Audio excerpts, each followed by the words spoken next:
Actively managing your personal brand is critical if you want to make a significant impact in the areas of your life important to you. I'm Garry Browne, the Personal Brand Catalyst. I've spent most of my life working in the world of branding products. More recently, I've been exploring the world of personal branding and wrote a book on this, Brand New, Brand You. And the podcast has come out of this as a way to share first-hand experiences from some of Australia's most recognised personal brands. Louise Walsh is the founder and CEO of Walsh Capital, a third-party capital-raising business that she launched in mid-2021. That's not a surprising development given Louise's extensive capital-raising experience across many sectors. Most recently as the CEO of the Future Generation Companies, Louise and her team grew this ASX-listed funds by $1 billion in assets in just 6 years. Louise has developed best practice investor and major donor engagement programs throughout her career and has a substantial ultra-high net worth and high network across Australia. This extensive network has been developed and nurtured over 3 decades. Having started her career as a lawyer at Allens, head of sponsorships for the Sydney Olympic Games, Louise is widely regarded as one of Australia's leading philanthropic advisors and is a fundraising expert.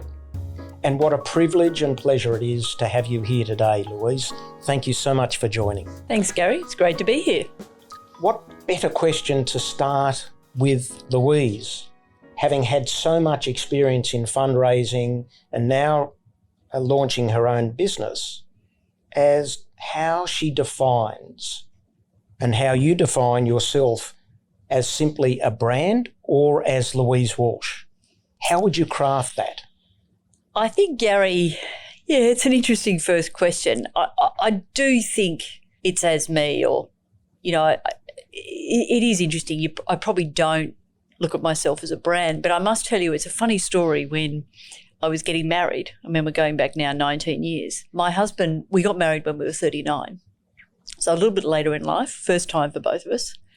And my husband, we were having a chat one night over a glass of wine, and he said, "Oh, are you going to change your name or not? What are you going to do?"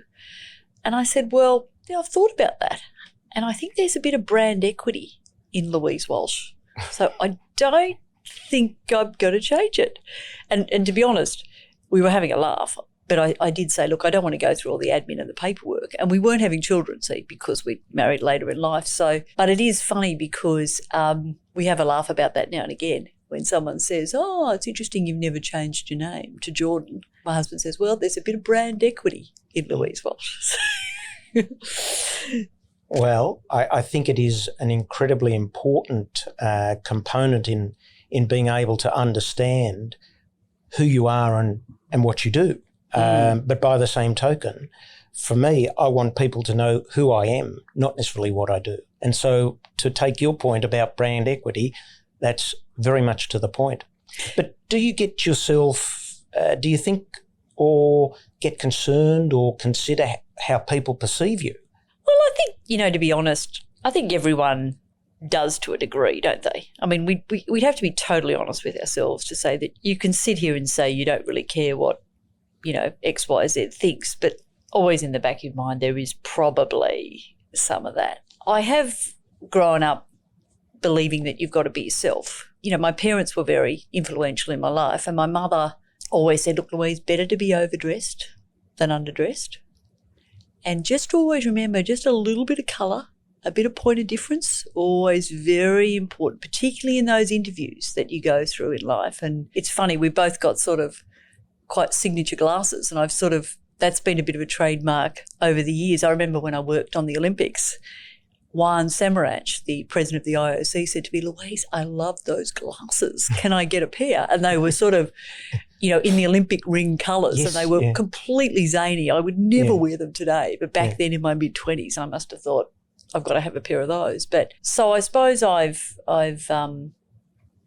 just believe in sort of just standing out a little bit. You don't want to be outlandish, but, I just think there is something about being remembered that's important. And I probably never want to be go to the grave and my eulogy where someone says, we remember Louise Walsh as being nice. That's probably not the description I'm looking for. I mean, nothing against that word, but I think there's probably other words that you want to be remembered by. So what is that? What is that those words or messaging? Well, I love connecting people. Mm-hmm.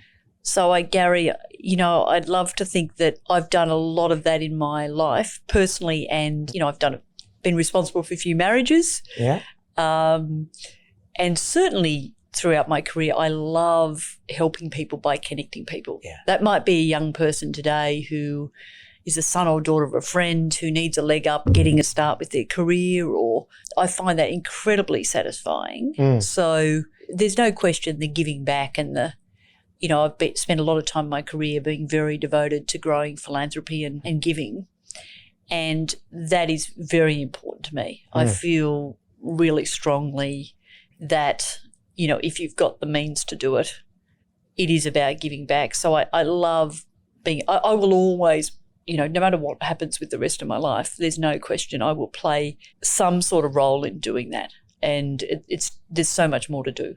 In my view, you are one of the icons, and having really been associated with the greatest brand in the world, being the Olympic rings, and the fact that you can stand out from the crowd and be recognised by the chief of the Olympics on that particular occasion is in fact testament to the fact you've stood out and created something. That's the way I look at it.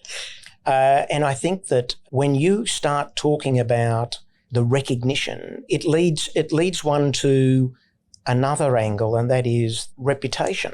And your reputation within the philanthropic circles and for business generally is well known. So there's something about your brand to start with. Well, I suppose I have worked hard over the years on building a network.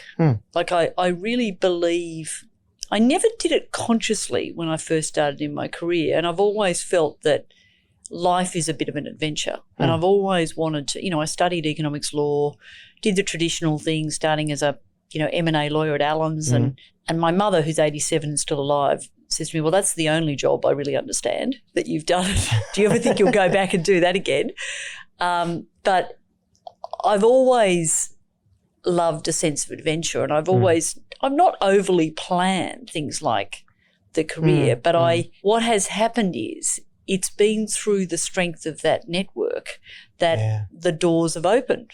It is quite extraordinary how that's happened. If I look back, and I feel I've been incredibly fortunate, but as people have said to me, you worked incredibly hard in whatever role you've done, and also, you've achieved things in those roles, and they've been in different sectors that you've built this network of interesting people. And I suppose that's where these opportunities I don't think I've ever applied for a role in my career, or really done anything through a search firm. They've more been sort of taps on the shoulder, or actually I've created the opportunity myself, which is, I've not necessarily believed that there has to be a job there for you to secure an opening.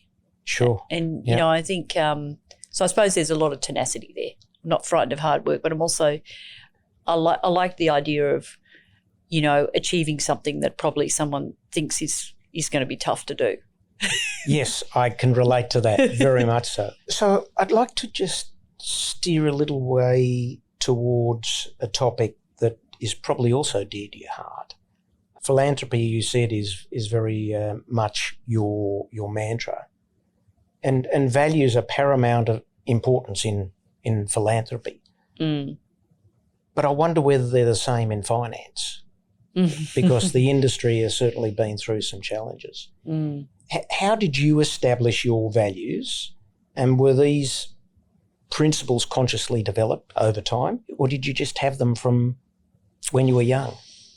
Well, I don't know that I've ever consciously sat down and wrote a personal set of values. I mean, I have in different roles for organisations I've been involved in, and obviously there's some common ones that sort of flow through.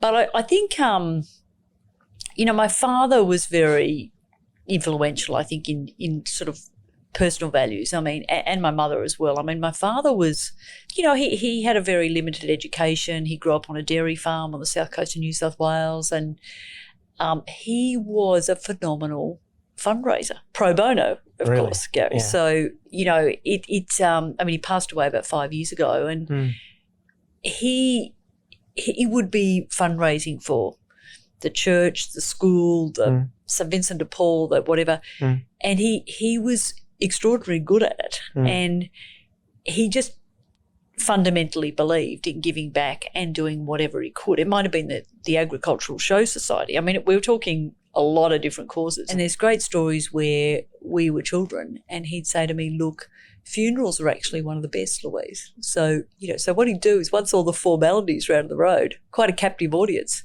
he'd be off talking to X, Y, Z about certain things. So it's a shame he's not alive today to sort of see that, I've made a professional career of it now in doing what I'm doing now and, actually having my own capital raising business. Because if he was here today, he'd go, it's extraordinary. I can't believe that you've monetized that. And, but I think probably a lot of the values I have come through from my parents giving back an enormously amount in the community. My mother was a nurse.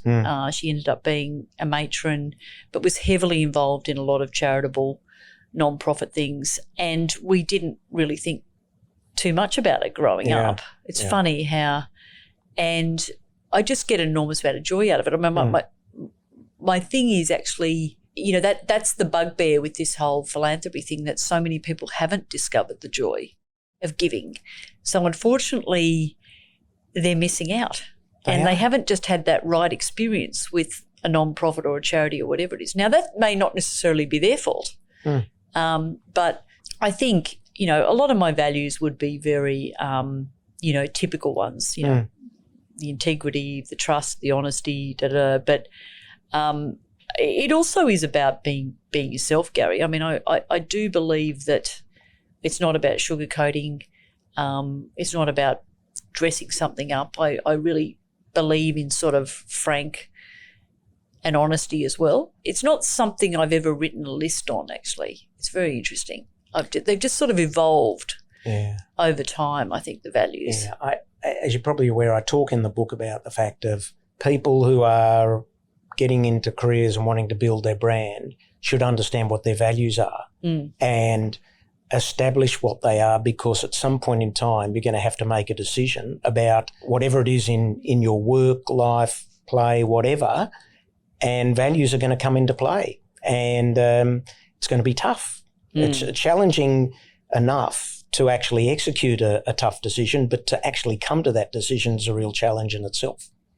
Absolutely. And I think it probably, maybe it is something that I could have or should have written down early on, but I think I was in so much of a hurry with the career that I, it just sort of naturally evolved. But also I've always thought after that Olympic experience, I needed to do things that had a purpose. There had to be a fundamental purpose behind roles that I've done. And I've been very passionate about the arts. I've been very passionate about growing philanthropy, more recently mental health, trying to help in that regard. And the other thing I also think is I've been conscious also to not take on too many causes and too many things. That's what I do see these days with a lot of young people, where I think they do want to conquer the world and they want to have a finger in a pie of a lot of different things. I often say to them, to be honest, if I was sitting in your shoes, do less rather than more, but do it well, because if you actually want to build that reputation, I think it's hard if you're trying to do too many things. Absolutely. How can you focus enough to actually build that reputation strongly if you're floating around or chopping and changing too much? Totally I think agree. that's probably one thing I've tried to stay true to. So let's move on to Walsh Capital. Yes. Is Walsh Capital, the firm you've recently founded, all about actively managing your relevance and engaging your passion? Well, Garry, in this case it is, because it's an interesting story about how this one came about. Actually, the name's interesting too, because you talk about brand, and originally, as you said, it's a bespoke third-party capital raising business. And originally I was going to call it Cap Raiser. So that was the original plan. And then a friend who's an IP lawyer said, Louise, I think it's a little bit too close to something else. So we got a bit nervous. And then it's funny, we were at the 11th hour with our designer throwing around different names and whatever. And he was the one who said, well, what about Walsh Capital? And I went, I don't know. He said, a bit too, not sure about that. But, I think it ended up being the right word. Absolutely. The right word. Yeah. So I'm very happy. But what happened was when I resigned from the most previous role that we know each other well from, the CEO of the future generation companies, I had thought at the time that I would probably go and work for another fund manager or maybe do something in private equity or venture capital. And I finished up at the end of April, and what happened in May, I was sort of wooed to come and work for a new agricultural investment fund. So that's what I was thinking about doing come sort of early May. And then I was catching up with a very good friend who's a fund manager in mid-May, and we were sitting down to have a coffee, and he said, look, what are you doing? What are you doing next? And I said, well, look, what's happened is I'm about to go and work for this ag fund. I've been made an offer and it sounds really interesting. It's a bit different. I like doing things. And he said, listen, Louise, no way. He said, seriously, next time round, and I'm 55. I was 55 at the time.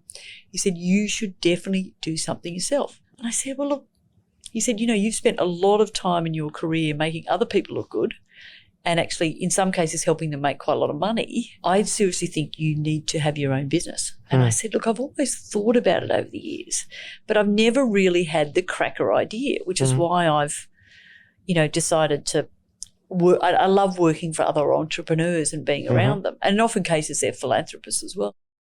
And he said, well, look, let's sit down right now and talk about that idea. And I went, okay, I hadn't quite expected we were going to go that far. And he said, look, let's talk about your strengths. I said, okay, fair enough. And he said, look, the first one, it's really apparent with you, is that you're very good at raising money, and unusually so, you like doing it. Most people hate raising money and they're crap at it, but you also realise how tough it is. And secondly, he said, what you've done over the years with different roles and hats that you've had on is you've built this very interesting network over many years. It might be the Olympics, arts, philanthropy, impact investing, the future generation role. And particularly in that sort of high net worth, ultra high net worth sort of space, he said that network's gold. And we'll talk about that more in a minute. And then he said, look, thirdly, you're also very strong on the investor engagement piece. And this guy had been a major shareholder in the future generation companies. And he said, look, there's an opportunity there. Like, you could actually be bringing those three things together. And we talked about distribution, capital raising type businesses in private equity and funds management. And that's where the idea came from. And I literally went home and I said to my husband, what do you think? And he said, Louise, that is exactly what you should be doing. What I'll do for the first 6 months is I'll look after all your back-end admin. He said only 6 months because we'll probably end up being divorced after that. But, let's do it. And that's sort of what happened. I mean, we that was May. We launched in July and had my financial license from ASIC in August, 6 weeks, record time. And the first 4 clients locked in August and off we went. So it happened very quickly, but it was weird because it wasn't planned, and it feels like such a natural thing to do. And people have said to me, do you regret you haven't done it earlier in your career? But I probably wouldn't have been ready to do it. And you speak about reputation and networks. It just feels like the culmination of years of effort that have finally happened at age 56 that I've done it. So it's probably been a bit of a late developer, you could say. But yeah. So your career, and in fact, when we spoke about joining this particular podcast, I remember very clearly thinking to myself that you've built other people's brands very well. And when you said to me that you just launched Walsh Capital, I immediately thought you're starting to build your own brand. And so I think all of those sort of things have come into play. And, you know, that's why I asked you about your relevance and your passion, because it's actually made you relevant today. If you'd launched some other brand, people wouldn't know. They know you were probably behind that cap raise name, but at the end of the day, you now can bring your brand to life. It is, and it was also interesting. I mean, I'm not a big social media person. You know, No. I never really have been. Probably, it's an age thing, isn't it? But, well, it's not just an age thing, but I think we didn't have children as well. I think, if you've got kids, I can see why people tend to be a little bit more active on it as well, particularly something like Facebook, but or Meta, whatever it's called now. But it was funny when I've used LinkedIn a bit, but it was interesting launching this business, because I did say to my husband, look, I really think I will use LinkedIn and I can see the value of it. But it was interesting when I launched and did the first post. I think I did have about 23,000, what do you call it? Is it views? I don't even know what the word is. Yeah. Likes or views? Well, I or think views. Maybe views it was views. I don't know. But I did think to myself, oh, okay, well, that's probably not bad. That's very so good. Yeah. I thought to myself, okay, well, speaking about brands, I was conscious thinking, well, this is exactly what I'm doing now. And probably I feel for the first time that that's what I will be doing, ironically, because it is my own business, and that's Correct. exactly what you've got to do. You can take your own approach and your own strategy and develop it accordingly. When we move on to those sort of topics, and you talk about young people,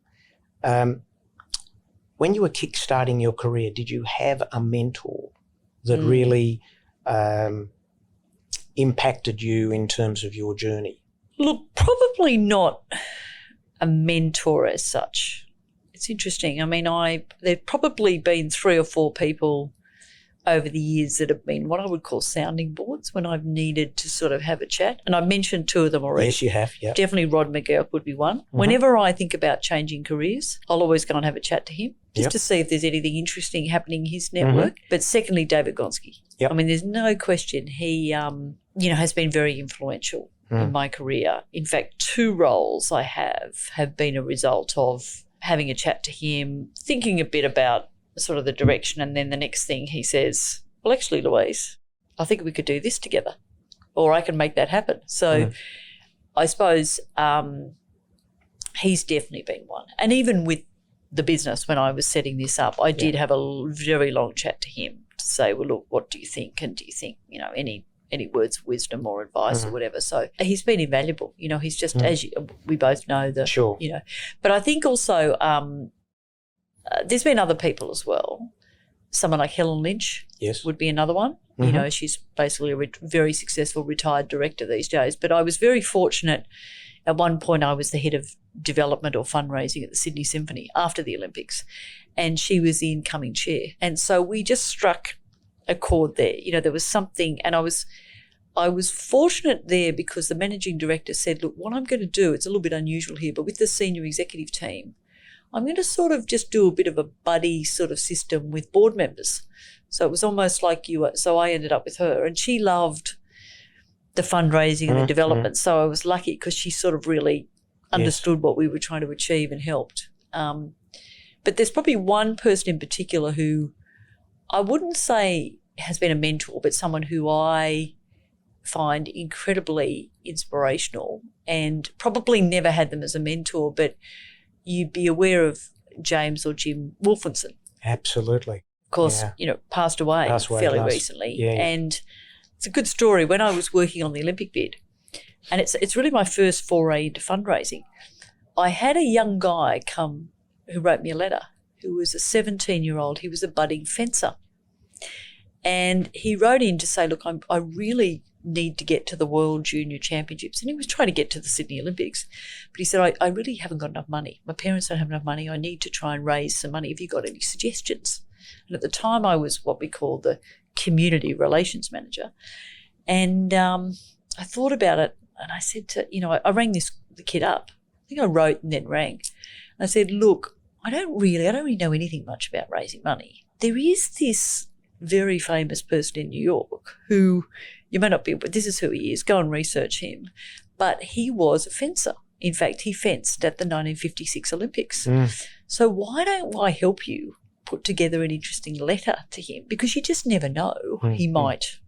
Yep. And I'd always admired him because he was an Olympian. He was ex-Allens. Yes. He started his career at Allens. Yeah. Obviously, he ran the World Bank. Sure. He was a very, very successful investment banker in New York. Yeah. He was also a very accomplished cellist. Yes. And philanthropist in New York. Probably, as you would know, one of the most famous Australians in New York. Absolutely. And so to me, he had the package. Yes, had the absolutely. package, And what happened was we wrote to him. Well, the kid did, but I sort of helped. Anyway, he did. He came back with, and he contributed some money that helped the kid. Fantastic, yeah. So that was probably my first foray, ironically, into fundraising. And then, of course, one thing led to another. And when we'd won the bid, they said to me, look, do you know, we'd like to keep you. Do you know anything about raising money? And I said, I don't know anything. And they said, well, no one else does here. We've got to raise all these sponsorship dollars. Yeah. What we're going to do is we're going to get John Fay to write a letter to the managing partner of Allens and ask them to keep you on secondment and get Allens to keep paying your salary. And, of course, that's what started the career. Fantastic. In that sort of, heading up the sponsorship team. But I was very fortunate in 2014 I led a study tour of top Australian philanthropists to New York to learn from the best over there. And I wrote to Jim Wolfenson and said, look, you don't really know me from a bar or so, but this is who I am. This is what I'm doing. I'm leading these Australians on this tour. Would you be interested in hosting a private dinner in New York one night while we're there for the week? And the amazing thing is that he did. Fantastic. Sat next to him. He spoke at the dinner. Yep. And it was just amazing to finally meet the man. Yeah. And I've subsequently got to know his daughter as well. Oh, really? Yeah, but it was – so that was Fantastic. speak about reputations and networks and outstanding human being. He's an outstanding Australian. Absolutely. I met him once when I was much younger. Right. But more recently there was a book. Have you read that? Yes, I have read the book. Yeah. Brilliant. Yeah. It was really good. He's quite a phenomenal because I love the multi-faceted achievements with him. He didn't just achieve in one domain. And also I think with philanthropy as well, obviously they're just incredible. I mean, he chaired Carnegie Hall, he chaired all sorts of, so, but you couldn't believe he was a fencer as well. Louise, wonderful stories. I mean, fabulous. With young people, is there any advice that you can share that would help them, give them a hand up in terms of their career and their development, in terms of building their components that are going to give them a more successful career, building their brand, etc.? Yes, I think I can on that front. I think firstly, I'm probably generalising a bit too much here, but you do see a number of millennials that do jump around a lot with their career and I think don't stay in roles long enough. So I do see also some value in working in a bigger shop somewhere early in your career. And even if it's not the dream job and it's you're not going to stay there long term, I think it is invaluable to sort of work somewhere larger for a period of time where there's structure, there's processes, and then you value the smaller shops, the boutiques a lot more as well. But I do worry sometimes when I see CVs when there's a lot of jumping around. I don't like too much of under 2 years, I have to say. Yeah. I find that a little bit disturbing that they're moving around too much. So are they sticking with something long enough to really build the reputation? Correct. And, so that worries me a little bit. The second thing is it is about building the network because some of them say to me, well, I'm on all this social media and, that's how I'm building my network. And I say, well, that's fine, but I don't think anything can replace the face-to-face networking. And so I suppose I'm pretty obsessive, Garry. I'll tell you a great story. I when we bought a new car last year, we bought the car and the dealer guy said, well, look, can I just put all your contacts into the car? So when you're making a phone call, So my husband went first and he put his in, and then he said, oh, okay, we'll do Louise's now. And then he started to download them. He said, it's not working. And I said, well, it's got to work because I need to be making calls in the car. And it turns out there were too many contacts in there. So I have been very obsessive over the years in making sure that I do keep contacts. Like I'm go to the nth degree. Like there'll be an email exchange with someone and I'll think, well, that's an interesting. I'll just log that in my contacts. And, I might never need that for 4 or 5 years, but I'll come across it and think it's coming in handy now. Absolutely. So I am very religious about even just maintaining something like that. It's a bit scary though. I think I've got about 15,000 contacts in my phone. Oh, really? So it is a lot, right? Wow. Now, some of those obviously are not as, there's an A list and a B list and a C list, whatever. Yeah. But I have been pretty organised in making sure. It was one of the challenges when I started the business. So I had to go back through it like I've never done before and really segment that network. Yes. But I think the other thing, Garry, is I see a lot of young people who they want to change the world and they want to, they might want to set up, a charity. They might want to do something in a developing country, et cetera, et cetera. And I think it's fabulous and I take my hat off to them. But the solution sometimes is not setting up another charity. And with some of them I say, listen, there are other ways to do this. You could be partnering up with an existing NGO or non-profit. Maybe it's not about jumping ship with your career at this point in time. There are other ways to do it. You could be on a non-profit board. And you could be doing that fairly early on. You want a little bit of maturity, don't you? Sure. But I would like to see more young people sort of do more in that non-profit space, but not necessarily at the expense of their day job either. No. I think the thing is, I just hope they're not jumping around with the career too much too soon. That's what, I like to see a bit of stability, I think. And if you're going to move, do so, but make sure with some roles at least that you've stayed the distance a little bit longer, I think. So in summary, they're impatient. Absolutely, yes. Instant gratification. Oh, absolutely. So in summary, what you're saying in terms of advice is more stability, so that will bring better, certainly contribute to your reputation. Build your network, but build it face-to-face. And thirdly, focus on the non-for-profit in terms of if you're going to do something, focus on one or two particular areas as a complement to your existing career. Correct. Because I don't see how you can actually build a reputation if you're, say, in a role for 2 years. No. I mean, that's not how it works. It's got to be a longer haul than that. From my experience, it takes a lifetime to build a reputation. Yeah. The other thing I must say is how to say thank you properly. What I have discovered is not many people do that well, and even in my last role, I made an effort once a year. It was in the lead up to Christmas. I would personally handwrite a thank you card to all the top shareholders. Now, I think that was probably, for a listed company investor to get a handwritten card from a CEO is probably special, highly unheard of. Yep. But it's about being memorable. Absolutely. And I believe in doing those sort of things and going to that. I would have writer's cramp, but I think those sort of things are very, very important. And it's just making that special extra effort that makes you memorable and I think helps build the reputation. And build your brand. And build the brand, exactly. I've got to work out what I'm going to do for Walsh Capital. The 1 year I'm anniversary. sure you'll find something very exciting and unique. Louise, we've come to the end of what has been a magic time and discussion, and I want to thank you very much for taking the time to really share your wisdom and your insights. I'm very grateful that you have found the time, and been able to have a chat with me. So thank you very much.